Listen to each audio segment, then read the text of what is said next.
வணக்கம். என் பேர் அந்தோனிமா. நான் ஊத்து ஸ்டேட்டில் வாழ்ந்துட்டு இருக்கோம். இப்போ வந்து எங்களுக்கு விஆர்சி கொடுத்து அனுப்பிட்டாங்க. 6 மாதம் ஆகிட்டு. எங்களுக்கு ரேஷனும் கிடையாது, ஓட்டும் இல்லைன்னு சொல்லிட்டாங்க. நாங்கள் காலகாலமாக 4 தலைமுறையாக நாங்கள் எஸ்டேட்டில் வாழ்ந்தவங்க. எங்கள் அப்பா, எங்கள் அம்மா, எங்கள் பாட்டி தாத்தா கூட அங்கே வாழ்ந்தவங்க தான். அது இப்போ வந்து எங்களுக்கு அந்த உரிமை இல்லைன்னு சொல்லி எங்களை வந்து புறக்கணிச்சிட்டாங்க. நாங்கள் வந்து இப்போ எஸ்டேட்டில் கொஞ்ச நாள் வாழ்வோம், இங்கே வந்து எஸ்டேட் கீழே வந்து வேலை பார்ப்போம். அப்படி வந்து போய் இருக்கிறதுனால கலெக்டர் வந்து நாங்கள் மொத்தத்திலே அங்கே இல்லை, உங்களுக்கு ஓட்டு உரிமை இல்லைன்னு கலெக்டர் சொல்லுதாரு. எதுக்கு கலெக்டர் சொல்லுதாருன்னா, எங்களை எப்படியாவது எங்களை நசுக்கி கீழே கொண்டு வந்துருங்கிற எண்ணம் தான் அவருக்கு, வேற எதுவுமே இல்லை. அவருக்குள்ள சொத்தை நாங்கள் கேட்கல, எங்க உரிமையை தான் நாங்கள் அவர்கிட்ட கேட்போம். எங்களுக்கு கொடுக்கக்கூடிய உரிமையை அவர் கொடுக்கணும். ஏன்னா ரேஷன் வந்து கவர்மெண்ட் கொடுக்கு, ஏன் அதை அவர் தடுக்காரு? எங்களுக்கு 3000 ரூபா கொடுக்கணும், ஏன் அதை கொடுக்காம வச்சிருக்காரு? கொடுக்கணும், எங்களுக்கு கண்டிப்பா எங்க உரிமையை கொடுங்க. ஏன் எங்க ஓட்டை எங்களுக்கு அவர் தரணும். அவர் வந்து எங்களுக்கு தர மாட்டுக்காரு. எதுக்கு தர மாட்டுக்காருன்னா, நாங்க இல்ல, அப்ப நாங்க இல்லைன்னா நாங்க செத்து போனதுக்கு அர்த்தமா? அவர் அப்படி எங்களை நினைக்காரு. 14 பேருக்கு மட்டும்தான் அங்க இருக்குன்னா நாங்க அப்ப என்ன செய்வாங்க? பிள்ளைகளை நாங்க ஸ்கூல்ல சாப்போம், எங்க பிள்ளைகளுக்கு ஃபீஸ் கட்டணும், நாங்க கீழே தான் வேலை பார்க்கணும், எங்க மாப்பிள்ளை வேலை பார்க்க, நாங்க ஒரு 2 நாள் வருவோம், 2 நாள் எஸ்டேட்டுக்கு போவோம்.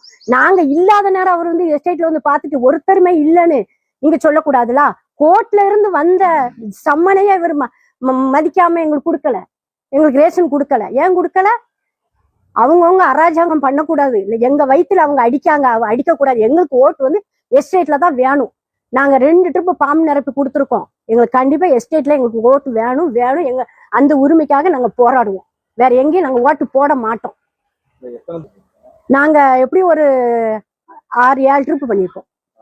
ஆமா, போட்டது கூடுதல் தான் இருக்கும். இப்போ வந்து 2020 லாஸ்ட் எலெக்ஷனா இது எங்களுக்கு வேணும் அப்படின்னு நாங்க கேட்பையா. எங்களுக்கு வந்து இன்னும் வந்து எஸ்டேட் அடைச்சிட்டாங்கன்னா நாங்க அந்த பகுதிக்கு போக முடியாது. எங்களுக்கு இந்த ஒரு வாய்ப்பை கேட்கணும்னு தான் நாங்க கலெக்டர் காலில் கூட விழல. அந்த அளவுக்கு நாங்க கேட்டோம். கலெக்டர் அதுக்கு எங்களுக்கு செவ்வியா கொடுக்க மாட்டேக்காரு. எங்களுக்கு எப்படினாலும் கரண்ட் இல்லாம ஆக்குனாங்க, தண்ணி இல்லாம ஆக்குனாங்க, பச நுப்பாட்டினாங்க, எல்லாத்தையும் எங்களை போராடி எங்களை பார்க்கணும். இல்ல அப்படிலாம் எங்களை எல்லாத்தையும் மாஞ்சோள மக்கள் அவர் என்ன செய்யணுமோ அதை செஞ்சு முடிக்கட்டும். கலெக்டர் அவர் அந்த நிலைமையில தான் எங்களை பார்க்காரு.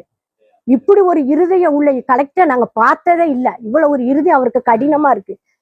நாங்க என்ன செஞ்சோம்? மாஞ்சோள மக்கள் அவரை நாங்க ஓட்டை தான் கேட்கோம், வேற எந்த உரிமையும் அவர்கிட்ட நாங்க கேட்கல.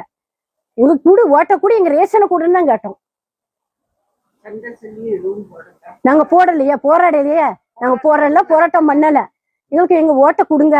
நாங்க இந்த வருஷம் இந்த ஒரு 5 ஆண்டு தான் நாங்க ஓட்டு போடுவோம். வேற நாங்க எங்க போய் போட போறோம்? நாங்க எங்க பிறந்த ஊர்ல போய் நாங்க போடணும்னா நாங்க எப்பனாலும் போட்டுக்கலாம். நாங்க வாழ்ந்த பூமி, நாங்க அதுல எத்தனை ஆண்டு எங்க பாட்டி தாத்தா தலைமுறை, எங்க அம்மா, எங்க அப்பா, எங்க பாட்டி தாத்தாலாம் அந்த ஊர்ல அடக்கம் பண்ணவங்க. நாங்க எங்க கல்லறை எல்லாம் கெட்டி நாங்க வாழ்ந்தவங்க. 3-4-5 தலைமுறையா இருந்த இடம். எங்களுக்கு அந்த உரிமை எங்களுக்கு வேணும். எங்களுக்கு ஒரு ட்ரிப்பு ஓட்டு போடுறதுக்கு இந்த கலெக்டர் எங்களுக்கு அனுமதி கொடுக்கட்டும்.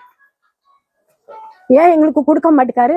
இல்ல அப்படின்னா நாங்க எல்லாருக்கும் அவர் ஏதாவது பண்ணி எங்களுக்கு செத்ததுக்கு சமமா ஆக்கட்டும்யா, கையெழுத்து போட்டு கொடுக்கட்டும். மாஞ்சோள மக்கள் இவ்வளவு வரை மறிச்சிட்டாங்கன்னு அவர் கொடுக்கட்டும். ஓட்டு எங்களுக்கு வேண்டாயா?